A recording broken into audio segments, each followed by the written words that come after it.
और आज संसद में हो हंगामे के बीच दिल्ली सर्विस बिल पर चर्चा शुरू हुई। गृह मंत्री अमित शाह ने कहा कि नेहरू से लेकर अंबेडकर तक कई प्रमुख नेताओं ने समय समय पर दिल्ली को पूर्ण राज्य का दर्जा दिए जाने का विरोध किया। गृह मंत्री ने विपक्ष के इंडिया गठबंधन पर भी व्यंग किया। शाह ने कहा कि आप चाहे जितने गठबंधन बना लें, मोदी जी पूर्ण बहुमत के साथ सत्ता में लौटेंगे।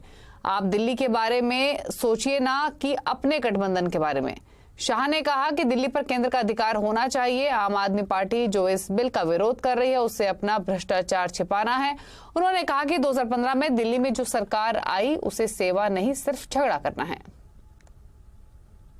एक समय तो नेहरू जी ने संविधान सभा के सदस्यों को यहां तक कहा कि चूंकि नई दिल्ली में 3/4 संपत्ति केंद्र सरकार की है, इसलिए तर्कसंगत यही होगा कि इसको केंद्र के अधीन रखा जाए।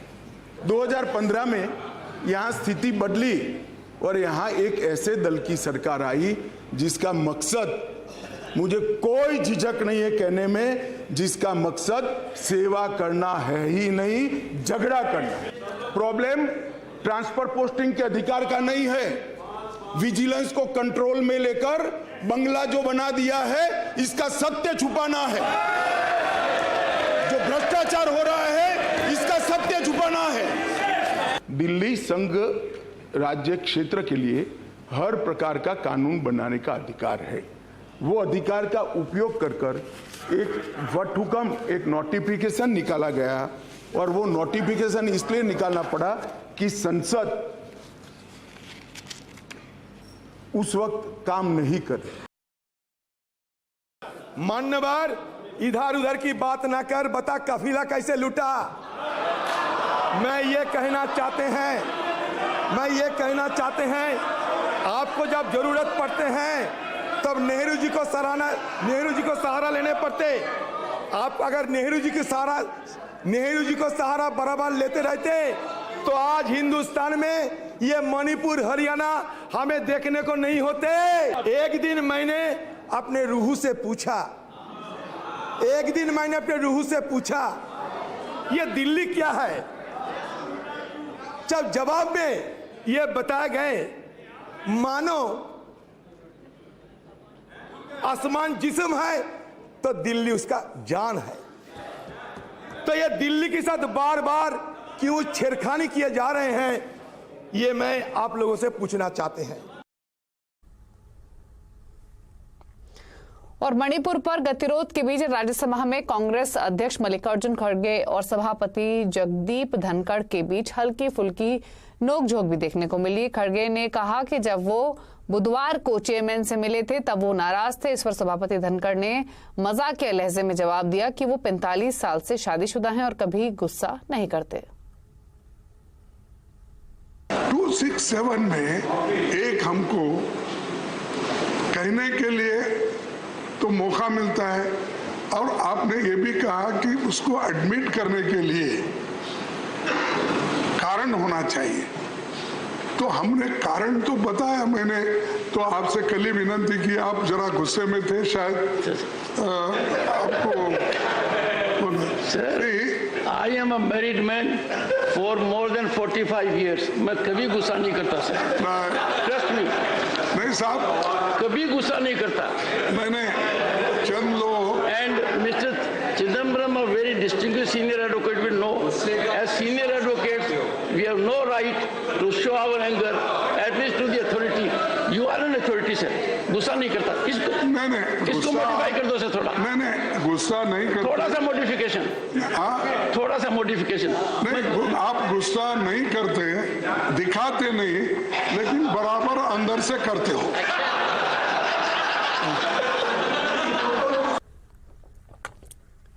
और ज्ञानव्यापी में सर्वे को लेकर इलाहाबाद हाईकोर्ट ने बड़ा फैसला सुनाया है। हाईकोर्ट ने ज्ञानव्यापी परिसर में एएसआई के सर्वे की इजाजत दे दी है।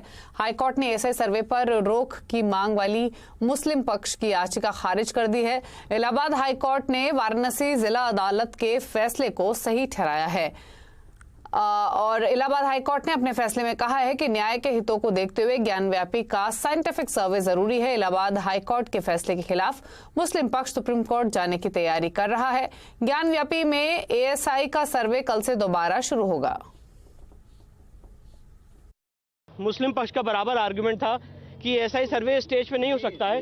उस आर्गुमेंट को भी कोर्ट ने खारिज किया और हमारे जितने तर्क थे, कंटेंशंस थे, सारे आर्गुमेंट्स को कोर्ट ने इन टोटो माना है और कहा ASI सर्वे से किसी को कोई नुकसान नहीं होने वाला। साथ ही साथ उन्होंने कहा कि जब ASI ने एफिडेविट दिया है तो कोई मतलब नहीं है उसको डाउट करने का, और जो ASI ने एफिडेविट दिया उसके कंप्लायंस में ये पूरा सर्वे किया जाए।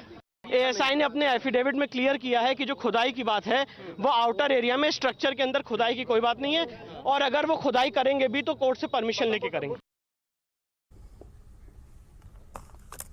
और ज्ञानव्यापी में ASI सर्वे पर यूपी के डिप्टी CM केशव प्रसाद मौर्य ने कहा है कि सर्वे से ज्ञानव्यापी का सच सामने आएगा। कि आज माननीय उच्च न्यायालय ने जो ASI को सर्वे का आदेश दिया है उसका स्वागत करता हूं, और मुझे पूरा विश्वास है कि ASI की सर्वे के माध्यम से सच्चाई बाहर आएगी और ज्ञानव्यापी का जो विवाद है श्री राम जन्मभूमि विवाद की तरह इसका भी निर्णय होगा, निस्तारण होगा, और शिव भक्तों की जो मनोभावना है, मनोकामना है, वो पूर्ण होगी। और समाजवादी पार्टी के सांसद ST हसन का कहना है कि उन्होंने कोर्ट के फैसले को पहले भी माना था और आगे भी मानेंगे। हमें क्यों नहीं भरोसा होगा जब पिछली बार भी तो उन्होंने दिया था, सही रिपोर्ट दी थी। जो सही रिपोर्ट होगी वो देंगे, उसे माना जाएगा। कोर्ट के फैसले जो होंगे उसे मानेंगे और माने हैं। क्या ज्ञानव्यापी में ASI के सर्वे से सच सामने आएगा? आज आवाज अड्डा में इसी पर करेंगे बड़ी चर्चा शाम 7:57 पर।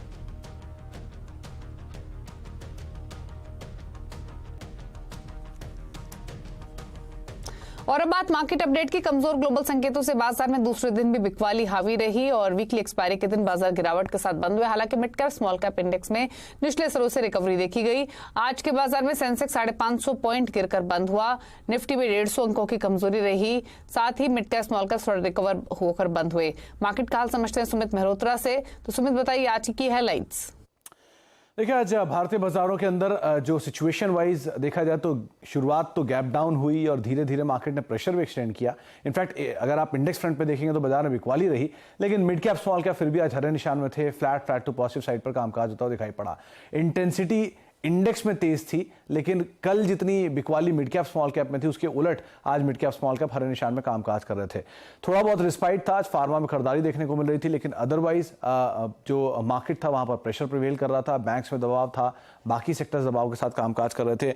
बैंकिंग, रियल्टी, एनर्जी ये सबसे ज्यादा आज प्रेशर के साथ कामकाज करता है। लेकिन क्योंकि एक्सपायरी का दिन भी था वीकली, तो मार्केट एक्सपेक्ट कर रहा था सेकंड हाफ में पुल बैक। थोड़ा बहुत पुल बैक आया, लेकिन बहुत ज्यादा फायरवर्क नहीं रहा। लेकिन फिर भी आज लगातार तीसरा दिन जबकि मार्केट्स प्रेशर के साथ बंद होते हुए दिखाई पड़े। स्टॉक स्पेसिफिक एक्शन कहां रहा सुमित? देखिए, कुछ अगर स्टॉक्स की बात करें, आज निफ्टी के टॉप गेनर से टॉप लूजर्स की बात करें तो आज मेजरली मार्केट को सपोर्ट प्रोवाइड करा रहे थे चढ़ने वाले शेयरों में अदानी ग्रुप के समूह के शेयर। अदानी एंटरप्राइजेज 2.5% ऊपर, अदानी पोर्ट करीब 1.5% ऊपर, डीवी स्लैब करीब 1% ऊपर और आयशर मोटर रफली 1.5% के आसपास की खरीदारी यहां पर आते हुए दिखाई पड़ी। निफ्टी गिरने वाले शेयरों में टाइटन नंबर्स के बाद 2.5% टूटा, ONGC 2% नीचे, नेस्ले 2% नीचे, बजाज फाइनेंस करीब 1.5% के आसपास की बिकवाली यहां आते हुए दिखाई पड़ी। मिड कैप के चढ़ने वाले शेयरों की बात की जाए तो आज MRF नंबर के बाद 4.5% चढ़ा, अबट करीब 2% ऊपर, डिक्सन टेक शानदार तेजी रही 8% का उछाल, और मैनकाइंड नंबर के बाद करीब 10% की तेजी यहां बनते हुए दिखाई पड़ी।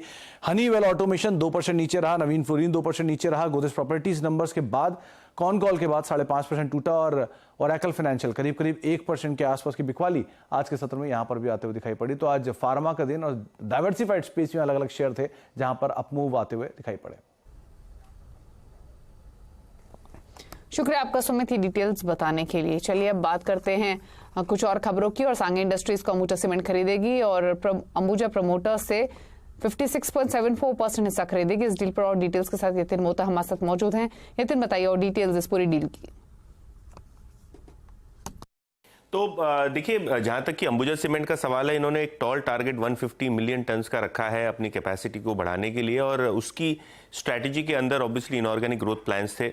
बहुत दिनों से न्यूज़ रिपोर्ट्स में आपने देखा होगा कि सांदगी सीमेंट के प्रमोटर्स अपना हिस्सा बेचना चाहते हैं, और फाइनली अदानी ग्रुप की जो इकाई है अंबुजा सीमेंट, उसके जरिए सांगी सीमेंट के अंदर पूरा का पूरा प्रमोटर हिस्सा अदानी ग्रुप खरीदने वाला है। करीब 57.5% हिस्सा जो सांगी सीमेंट यानी सांगी इंडस्ट्रीज के प्रमोटर्स का है, वो अंबुजा सीमेंट खरीदेंगे, और जो एंटरप्राइज वैल्यू है पूरे ट्रांजैक्शन की वो रखी गई लगभग 5,000 करोड़ रुपए, यानी पर शेयर वैल्यूएशन लगभग बैठता है 114 रुपए 22 पैसे। जहां तक कि अंबुजा सीमेंट का सवाल है, ऑब्वियसली इनको सांगी सीमेंट की प्लांट तो मिलेगी ही, करीब 6.5 मिलियन टन की इनकी कैपेसिटी है, लेकिन मोर इम्पोर्टेंटली इनके लाइमस्टोन रिजर्व्स कच्छ के अंदर जो है वो काफ़ी इंपॉर्टेंट है। इसके अलावा इनके पास एक जेटी भी है कच्छ ज़िले में, जिससे वो अलीबाग तक जो है वो क्लिंकर भेज सकते हैं सीमेंट का, जिससे मुंबई मार्केट एक्सेस हो सकता है। तो कहीं ना कहीं काफ़ी स्ट्रेटेजिक एसेट है, और क्योंकि लाइमस्टोन रिजर्व्स भी काफ़ी ज़्यादा है कंपनी की, तो अंबुजा ने ये भी ऐलान किया है कि जो करंट कैपेसिटी है 6-6.5 मिलियन टन की, उसको एनहांस करके 15 मिलियन टन किया जाएगा। तो डबल से भी ज़्यादा सांगी सीमेंट की वो कैपेसिटी बढ़ाने वाले हैं, और क्योंकि अंबुजा सीमेंट जैसे स्ट्रॉन्ग प्रमोटर कैटेगरी में ये सौदा होता हुआ दिखाई पड़ रहा है, तो इक्वल इंटरेस्ट आपको सांगी सीमेंट के भी शेयर में आज दिखाई पड़ रहा है। शुक्रिया आपका इतने डिटेल्स बताने के लिए। और सांगी इंडस्ट्रीज के किसी भी कर्मचारी की छटनी नहीं होगी। सांगी इंडस्ट्रीज को खरीदने के ऐलान के बाद अंबुजा सीमेंट के डायरेक्टर करण अंदारी ने सीएनबी से आवाज से खास बातचीत में कहा कि सांगी सीमेंट को जल्द प्रॉफिटेबल बनाने पर फोकस रहेगा।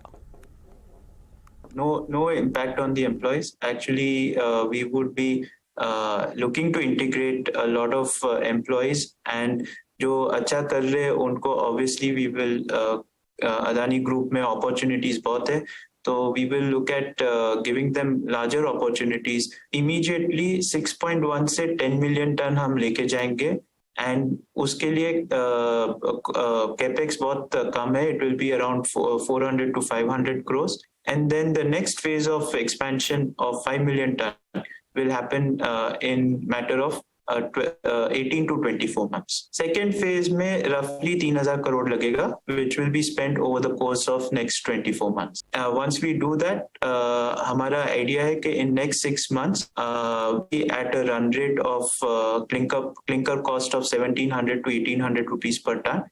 And उससे हम profitability we will be achieving in a matter of 6 months time. और इसी के साथ एक ब्रेक के उस पर कुछ और खबरें जल्द वापस आते हैं एक छोटे से ब्रेक के बाद।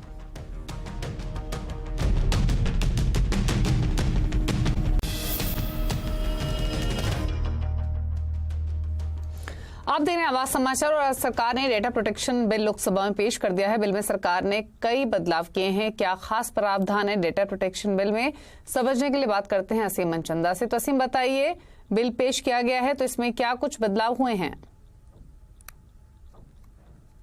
देखिए, किसी भी उपभोक्ता का निजी डाटा लीक होना एक आम बात है। सरकार चाहती है कि जो भी कंपनियां डाटा कलेक्ट करती हैं, जो भी इंटरमीडियरीज हैं, उनकी जवाबदेही तय की जाए। तो इसके लिए सरकार पर्सनल डाटा प्रोटेक्शन बिल लेकर के आई है। आईटी मंत्री अश्विनी वैष्णव ने आज इसको लोकसभा के अंदर इंट्रोड्यूस किया। जो ड्राफ्ट बिल था और जो फाइनल बिल है उसके अंदर काफी सारे बदलाव किए गए हैं। कोई भी कंपनी उसको पहले कस्टमर की कंसेंट लेनी पड़ेगी, और जिस चीज के लिए डाटा कलेक्ट किया है उसी चीज के लिए उसका इस्तेमाल किया जा सकेगा। इसके अलावा खासतौर पर नियमों को उल्लंघन करने पर कंपनियों पर इस ड्राफ्ट बिल के अंदर 500 करोड़ रुपए की पेनल्टी थी। सरकार ने इसको घटा करके 250 करोड़ कर दिया है। जो कंपनी है उनको अपने यहाँ पर एक डाटा प्रोटेक्शन अधिकारी की नियुक्ति करनी पड़ेगी, अपने डाटा का ऑडिट कराना पड़ेगा, एक डाटा प्रोटेक्शन बोर्ड बनेगा। अगर कोई भी किसी भी कंपनी का कोई डाटा लीक होता है तो कंपनी को डाटा प्रोटेक्शन बोर्ड को उसकी जानकारी देनी होगी। अगर ऐसा वो नहीं करता तो कंपनी के ऊपर पेनल्टी लगाई जाएगी। इसके अलावा एक और एडिशनल क्लोज सरकार ने यहाँ पर ऐड किया है कि कोई भी कंपनी सरकार आदेश दे सकती है किसी भी कंपनी को कोई भी कंटेंट हटाने के लिए या उसको ब्लॉक करने के लिए। तो ये काफी कंपनियों के लिए नुकसानदायक हो सकता है, या सरकार इसको लेकर के काफी कंपनियां इसका विरोध कर सकती है। हालांकि अभी इस बिल के ऊपर बहस होनी बाकी है। लोकसभा के अंदर बहस होगी, राज्यसभा के अंदर बहस होगी, उसके बाद ही ये बिल पास होगा। लेकिन अब सरकार ने एक तरफ से अपना रास्ता जो है इस बिल के लिए खोल दिया है। जल्द ही ये बिल पास होकर के एक कानून बन जाएगा, जिससे कि जो भारत के डिजिटल नागरिक हैं या जो डाटा जिनका इस्तेमाल होता है उसका गलत इस्तेमाल होने से रोका जा सकेगा। शुक्रिया असीम में डिटेल्स बताने के लिए। लेकिन डेटा प्रोटेक्शन बिल में क्या है आपके काम की बात, क्या अब खत्म हो जाएगा डेटा प्रोटेक्शन की टेंशन? आज कंज्यूमर अड्डा में इसी पर करेंगे चर्चा शाम 5:57 पर।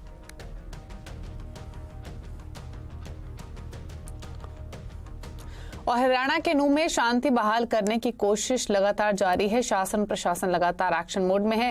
हिंसा के पीछे बड़ी साजिश की आशंका जताई जा रही है। इसके लिए जांच के लिए एसआईटी का गठन कर दिया गया है। नूह हिंसा में अब तक 45 एफआईआर दर्ज हो चुकी है और इस हिंसा में अब तक 139 लोगों को गिरफ्तार किया गया है। नूह समेत सोहना, पटौदी, मानेसर, फरीदाबाद और पलवल में इंटरनेट सेवा 5 अगस्त तक बंद है और कुछ जगहों पर इंटरनेट आंशिक तौर पर बहाल किया गया है। नूह में अर्धसैनिक बलों की तैनाती कर दी गई है और आज भी अर्धसैनिक बलों ने फ्लैग मार्च किया और इस बीच नूह हिंसा के आरोपियों को कोर्ट ले जाया गया। कोर्ट ने 20 आरोपियों को 2 दिन की पुलिस रिमांड में भेज दिया है। चप्पे चप्पे पर पुलिस की डिप्लॉयमेंट है। दिन और रात में पूरी तरह से निगरानी रखी जा रही है और no adverse incident reported. Sense of normalisation is coming. और इसके अलावा पिछले 24 घंटे की बात करें तो हमने कुल 4 एफआईआर और फ्रेश दर्ज की हैं, जिसमें से कुल हमारी 45 एफआईआर हो गई हैं। 41 पहले हो चुकी थी। उसमें 3 सोशल मीडिया से संबंधित इंस्टिगेशन के संबंध में हुई हैं एफआईआर्स और एक एफआईआर एक व्यक्ति ने अपने बाइक के संबंध में दी थी कंप्लेंट। अभी तक जो टोटल अरेस्ट हुए हैं वो उसमें हमारे कल 23 अरेस्ट और एक्स्ट्रा हुए हैं, तो अभी तक कुल 139 अरेस्ट पुलिस कर चुकी है। और इसी के साथ इस बुलेटिन में इतना ही। ब्रेक के उस पार भी खबरें जारी है CNBC आवाज पर। नमस्कार।